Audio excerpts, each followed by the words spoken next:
Yo,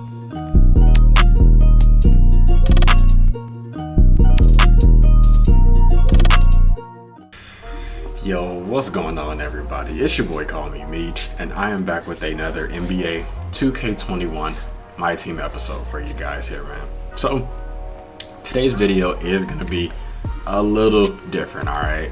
I was kind of searching for some things and thinking about what can we really make videos on at this time in the game. And at this time, I thought that this was actually something that goes a little bit unnoticed, that people may not really think too much about, okay? Like with all the content we get cards every week, twice a week, maybe sometimes 3 days a week. Sometimes it may be able to get lost in the shuffle. So this is why I wanted to go ahead and bring this video to you. It's gonna be centered around building lineups, really just like smart and efficiently without, just wasting a ton of MT, just maximizing on whatever MT amount you have to build the best team that works for you. So if that interests you at all, make sure you stick around for the video, of course, because that's what we're going to be talking about. And if you are new to the channel, make sure you go ahead and hit that subscribe button, hit the bell notification. That way you do not ever miss a new video when we drop it. All right. Now, again, if you like the video, please leave a like. It helps us get recommended. It helps us grow. I appreciate all you guys rocking with me to this point. So guys, what we're going to be talking about is building a lineup, okay? So like sometimes I see, now if you just have a dumb amount of MT, you just want to go crazy and get the best card of every position, be my guest, go right ahead. But all of us aren't that blessed, all right? So I mean, let's just be honest, all of us can't just sit there and afford every single card. And at this point, man, we have cards that are just going for stupid expensive. Like let's just look at some of the dark matter cards. I mean, we got Jordan. If you wanted this, you got to pay over it's probably going to end at 1.7 million or something, who knows. Crazy amount. So preserving the amount of MT that you have to build a team that actually works for you, there's a science to it, okay? It's not just going out and grabbing whatever. So that's what we're going to be talking about. I'll tell you everything I kind of think about when building a team, and how we kind of go about that. So let's go ahead and jump right into it. So the first thing that you want to go ahead and do when building a team is you want to establish a play style, guys, okay? That's kind of what I like to do. You want to know what you're going to be doing with your team. Now at this point, every card kind of does like a lot of crazy stuff. We all know it. It's my team. It is what it is. But you do want to have a specific play style that you want to kind of get in stone.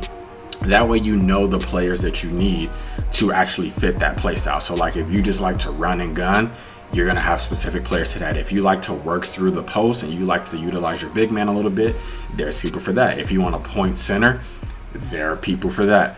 If you want an all defensive team, there are cards for that, okay? So like you really want to know what you actually want to do on the court before you just go start buying players that people are just randomly suggesting to you, because those cards may not work for you, all right? So the first thing is just establish a play style, know what you're going to do on the court, and then we'll get into step 2. Now the second thing that you want to go ahead and do in step 2, and this may sound weird or whatever the case is, but you want to establish a budget for your team, okay? So like me personally, I personally do not like my MT count to go below like 200K. Sometimes I like to keep it up around 300K, but I personally don't like to go beyond 200K. Some people don't care. They'll spend all of their MT down to 0. It's really a preference for you. But what I will say, and this is just kind of one of the tips I like to throw out there, in this game, cards get outdated so fast. I'm telling you guys, so fast. You can buy a card the night that it drops, and by the next 3 days, it could be something better could come out. That's personally the reason I do not like to spend all of my MT at once. I suggest you all kind of think about that as well, just because you want to be able to have a little bit available, whether you have it for sniping or whether you need it for contracts or whatever the case may be. Maybe just another player comes out that you want to be able to pick it up without having to always sell things back and everything like that. That's a part of a game, but establishing a budget for your team is going to be number 2 that I would suggest for you all. Now number 3, the number 3 thing that I would go ahead and advise you all to do is to know your coach. Now that sounds kind of weird, right? Know your coach. Okay, so guys, this is what I mean by know your coach. And let me see if I can just go ahead and pull up my coach in here. All right, so we're gonna go in here. So I have a few coaches. I only use Mike D'Antoni, but Mike D'Antoni has specific positives and negatives. So if you're using one of these coaches, they all have specific positives and negatives on them as well. Let me show you exactly what I mean by that. Now, if we go into let's just go into my main team, okay? Mike D'Antoni. What he upgrades is actually very, very key to players that I may or may not get, because it lets you know where you can slack in some positions when choosing a player. So like, let's just see Mike D'Antoni for my point guard. We see that he takes up speed, 3-point ball handle, pass IQ, driving layup, and mid-range. That's important to know. If I'm looking for a card and the attributes lack a little bit in that area, well, I know that my coach is going to boost it. So that may make the card a little bit more tangible for you rather than someone else who has another coach. So like taking a look through my center, he takes up speed, driving dunk, defensive rebound, driving layup, 3-point shot. And you can see, as I click through my players, you can see the attributes that the coach does fit. So knowing your coach is actually very, very big, because it's going to allow you to say, well, maybe this card doesn't have a 93 ball, but I want a card with a 93 ball. Well, if he's a point guard, your coach is D'Antoni, you're going to, if you can start with like an 86, he's going to boost you to a 90. It's just going to help you with choosing some of your players. So a very slept on thing, but key thing, just know your coach, guys. Now, number 4 on this list is going to be finding cards that fit that specific playstyle. So for this, I'm going to use my actual team, which is still kind of in construction a little bit. It's not fully how I want it, but most of my pieces are in place. Okay, so I'm on next gen, guys. I like to play a specific way. I've been waiting on cards to come specifically how I like to play, okay? So let's just take my team and how it looks right now. So my point guard position, I have Magic Johnson, okay? Magic Johnson is my floor general. He has the Hall of Fame playmaking badges that I need. He also has some he has a Hall of Fame rim protector. I found him with some extra badges. He's my facilitator, okay? He sets the tempo. The ball's usually always in his hands.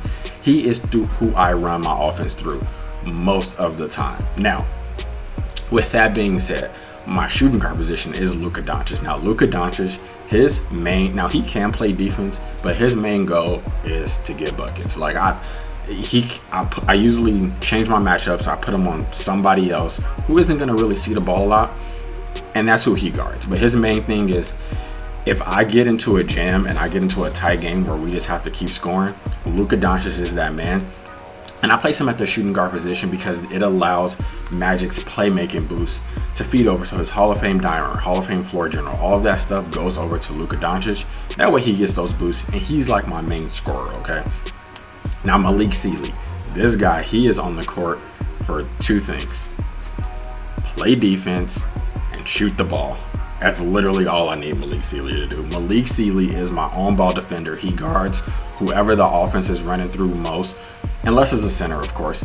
So if someone has a point guard like a Steph Curry or something they're dribbling, Malik Sealy is he's right on them, okay? And with that being said, Magic acts as kind of like my secondary-ish type defender as well, because he is 6'9". Usually I place him on the power forward just because he has that height and rebounding ability. Now, my power forward, I have Paul George here. He usually isn't right here, but this is just for show purposes, because like I said, I'm reconstructing just a little bit. But Paul George, he plays the role of kind of how I like my power forward to be. Usually a little bit, I don't want to say undersized, but he's not as big as a Jokic, okay? He's more like that small forward, power forward swing man. Now, he's there to play defense, shoot threes, kind of be that guy as well, okay? These 2 positions for me, they don't do a lot of initiation on offense. They'll run off, they'll run off screens, they'll post up in the corner, whatever they'll do. Their main purposes are really to play defense, shoot the 3 ball. If they have a drive and dunk, take it. Just kind of those grit guys, okay? Now, my center, and this is why I tell you specifically, you guys, you want to make sure this is something that fits your playstyle, because I feel that my playstyle differs from a lot of people. Now, I have Nikola Jokic, and my offense runs a lot of different ways, guys. I run a pretty complex offense, but 1, 2, and 3 run my offense, okay? I will run my offense completely through Jokic and then allow Magic and Luka and everybody else to kind of spread out if need be. I also play a lot in the post, and Nikola Jokic has ridiculous post moves. He has a ridiculous 3. The card's just all around ridiculous. He plays great defense. He's fast. He just does everything for me. So Nikola Jokic, he gives me that ability to play in the post. He can play off ball if he needs to and spot up. He could be the main ball handler because he has the Hall of Fame dimer. I'm sure he has Hall of Fame diamond here. He has Hall of Fame deep threes. So, and he has like gold handle for days on him as well. So that's kind of how I run my offense through my starting lineup. As you can see, everyone has a specific role in the offense, and that's the way we play. I know that some people, they just get the most OP cards, and whoever does anything just does whatever. But this way, guys, I'm allowed to actually allocate my MT in a specific way. Like Malik Sealy cost me 30K. 30K, and that's all I need. I don't need anybody that's higher. Now, could I afford them? Yes. But for the main part of it, Malik Sealy does a job. So I know I'm elaborating a lot on that, but that's kind of what I want to get through to you all, is find out exactly what your players are going to be doing in your lineups.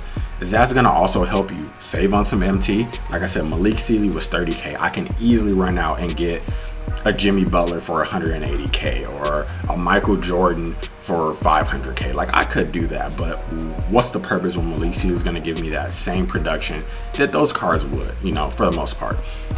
And then I like to play a little bit differently on my bench. As you can see, I have a different bit of a lineup, but I'm not going to go through all of that. I kind of explain it what happened, you know, with the starting lineup. So just find the players that match exactly what you want to do, and then you start to go after it, which leads us into our very last tip that I'm going to give you in building your lineup. Now, with that being said, guys, the last part may be one of the hardest parts, maybe. It just depends on how well you kind of know the game and how well you keep up with it. The last part of it is you're going to want to find the players that match that specific style, okay? So the last part, of course, was to find cards that fit that play style, but now you're really going to start drilling down and seeing who you're going to plug in those places, okay? For instance, I'll go ahead and say it. My point guard, you can see I have a big point guard, okay? Now, an alternative to this could be, if I didn't have a lot of MT and couldn't afford Magic, I could look to somebody maybe like a Pink Diamond Ben Simmons. Could also be. Now, are the cards different in what they do? Yes, but it's still that same kind of vibe. It's a big playmaking guard at the one. So what you're going to want to be doing at this stage of building your team is finding the players that actually fit within the mold, but know where to allocate your MT, okay? Like I said, if you don't have a ton of MT, you're not just a millionaire. You have to figure out what cards is going to give you that production for the price point. And it kind of reverts back to what I was kind of talking about with Malik Sealy. Like I said, let's say Malik Sealy was not here and I had maybe, let's just say 230,000 MT, okay? Like I said, for me personally, going back to one of the steps, I don't like to really dip below 200,000. So if I'm looking for a guy that's a 3-and-D guy and I'm in an auction house and I'm saying, okay, what guy can I look at that is I can get that's not going to drop me below my 200K mark, but it's going to play that 3-and-D. So if I'm looking at Galaxy Opal shooting guards, you know, I can't afford the Michael Jordan. It's going to be too much. I can't afford Jimmy Butler, who's a small forward, because he's too much. So then, you know, you will have to start looking around and just saying, okay, who can I find that's gonna do that job well? And this is the part where, of course, you're gonna have to go ahead and start looking in the stats and badges and all of that, you know, information. But at that point, guys, is where you see, okay, guys, I just need this guy to play defense. I need him to play defense, shoot threes, and that's it. That's all I need him to do on the court. Bam. You go, you find Malik Sealy, who, let's just get his actual price point because I know he's a lot cheaper than the 30K that I paid for him, actually. Well, nope, it looks like he's back up around there. So let's just say Malik Sealy is, you know, 30K or whatever. Bam, there it goes. He's right under 30K. Perfect. You go in, you look at the card, you compare the card. You look, he has a 93 ball. He has an 86 ball handle. He has a 90 perimeter defense with an 84 interior defense, a 93 speed, 88 speed with ball, a 92 lateral quickness. You come over on his badges and you look down. He has, you know, Hall of Fame clamps, Hall of Fame hard crusher, Hall of Fame chase down artist, corner specialist, Hall of Fame intimidator, downhill, difficult shots, brick wall, ankle breaker, rim protector. Now, some of these badges I did give him, so I'm sorry if it's not. Oh no, this is going to be a stock one actually. So yes. So like, you see the badges and you know that he's going to give you exactly what you're looking for.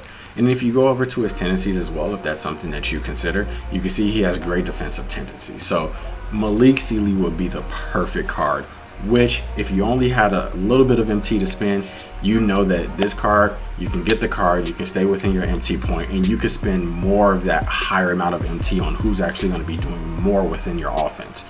You know, like I said, if you don't have all of the MT, why spend all of this extra MT on another card who, first of all, is probably going to get outdated and make you lose more MT. Plus, and then you're not going to be able to get who you actually want to run your offense. So that's kind of how you'll see in my lineup as well. My higher MT spenders right here, Magic, Luka, and Jokic, because as you heard previously, that's who I run my offense through the most. That's who gets the most utilization. And these guys are just there to kind of fill in the gap. So that is really all for the video right there. I just kind of wanted to bring that video to you. I know sometimes not everyone has the clear idea of what card should I use, how, you know, should I keep this card, should I sell this card. All of that leads back into how you want your team built. And yeah, so you want to have your team built, you want to have the right MT. Those are some tips that I actually recommend for you all. But that's really it for the video, man. I hope you all enjoyed that. Let me know down in the comments if you had any additional tips or anything that I may have missed, any other tips for people who may be looking down in the comments for some help. But that is all for the video, guys. Appreciate you all. Make sure you go ahead and like, comment, subscribe. And with that being said, guys, we're out.